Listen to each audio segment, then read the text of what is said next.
Stuart Savage. I work for Consilium UK. We are a Symantec partner, and I thought I would put this video together because I've been asked rather a lot concerning the 2003 server end of life issues.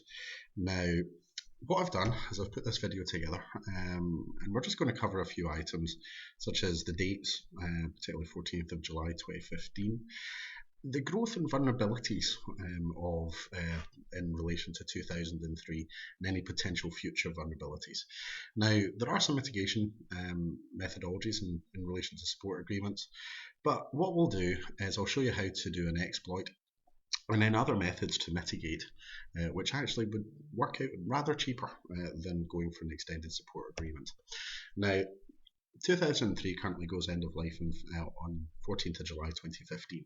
Now after that you have a few options: either continue to be unpatched or buy yourself into an end or go into 2008. Now not a lot of companies can actually do that, either because of volume of servers or because of applications that cannot run on 2008 and above. Now what you would then do is buy into an extended support agreement. Now that support agreement is specifically designed to be punitive. It's very costly, and in fact the cost increases over time.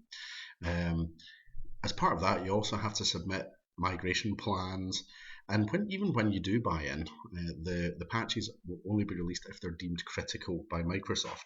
Now, you may already have issues that actually are critical, but as far as Microsoft are concerned, they're not. Now, obviously, any updates generally are a risk to apply, so you have to apply them carefully through the testing process. Now, in all of this, patching does not mean you are secure. It means you are patched. You are not vulnerable to that exploit, but it doesn't mean you're not vulnerable to further exploits. Now, when we hit the 14th of July, 2008 and 2012, we'll again get patches for any exploits, and those same exploits will be applied to 2003. So unless you've got a patching, unless you've got another mitigation mechanism, you will be vulnerable. Now, to give you an idea, the vulnerabilities have actually increased, and in fact the biggest year for vulnerabilities in 2003, it was actually 2010, but we're only a month and a half into 2015, and we already have 5 vulnerabilities. Now that can only increase over the next 6 months, and obviously will still increase after Windows 2003 goes out of support. Now what I'm going to do is I'm actually going to create an exploit. I'm actually going to attack a server and show you how easy it actually is to get a command prompt running on it, and also some passwords, particularly the administrator password. Now at this point I'm going to open up my VMware environment, and what I've got is a domain controller, a product from Symantec called Data Center Security Server Advanced, which is actually a policy-based control system. So we could actually say this particular application has access to this executable, this particular folder, this particular file, and it also includes memory controls. We have a 2003 server, and that 2003 server is going to be the one I'm going to attack, so that I can effectively compromise it. And what I'm going to do is then inject that into another product called Kali Linux. Now, Kali is a free distribution of Linux with various hacking tools built in, and what we have is another tool called Metasploit. Now again, this is easily downloadable, and it is of course free as well, and it allows you to actually launch certain attacks against vulnerable servers.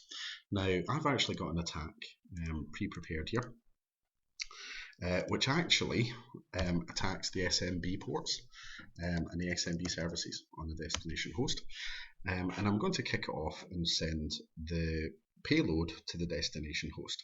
Now as you can see here, what it's actually done is send the payload to the destination host, and this will then mean I can now interact with it. Now if I look at my 2003 box and look in Task Manager, go to our processes, as you can see there's no command prompt, so I'm going to go to this host and I'm going to run a shell.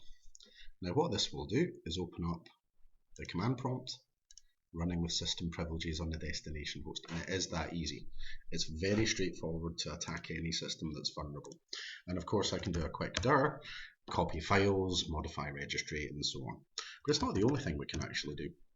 And there's a little command here where we can take the hash values from the local security accounts database. We can then take those hash values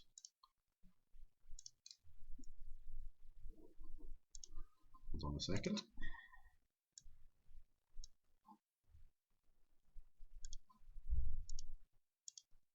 There we go, into our destination password file.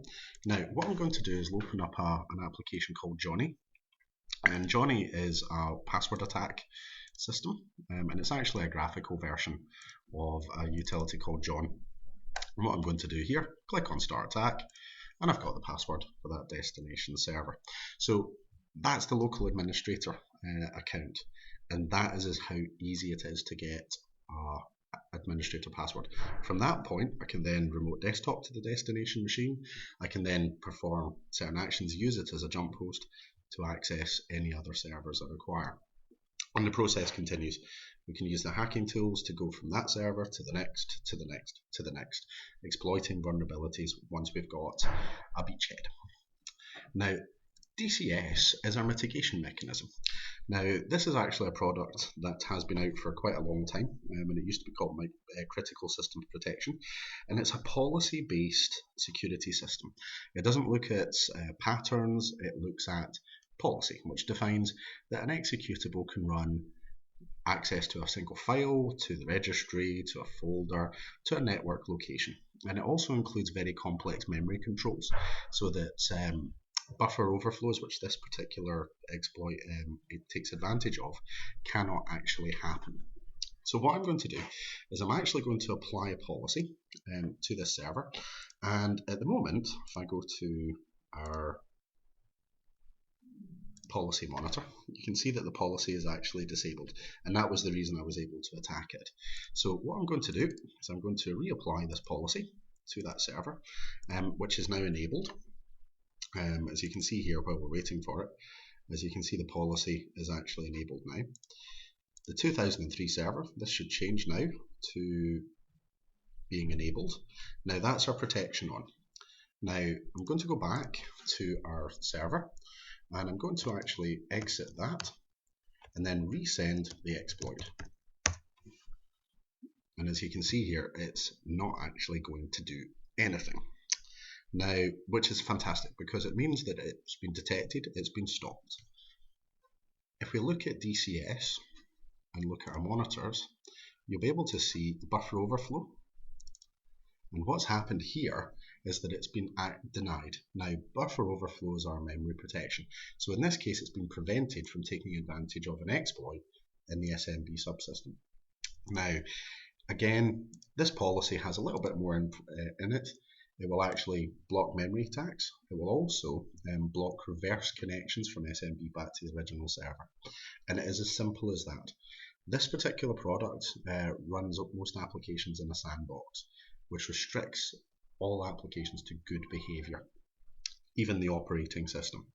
Now, if you have any more questions, feel free.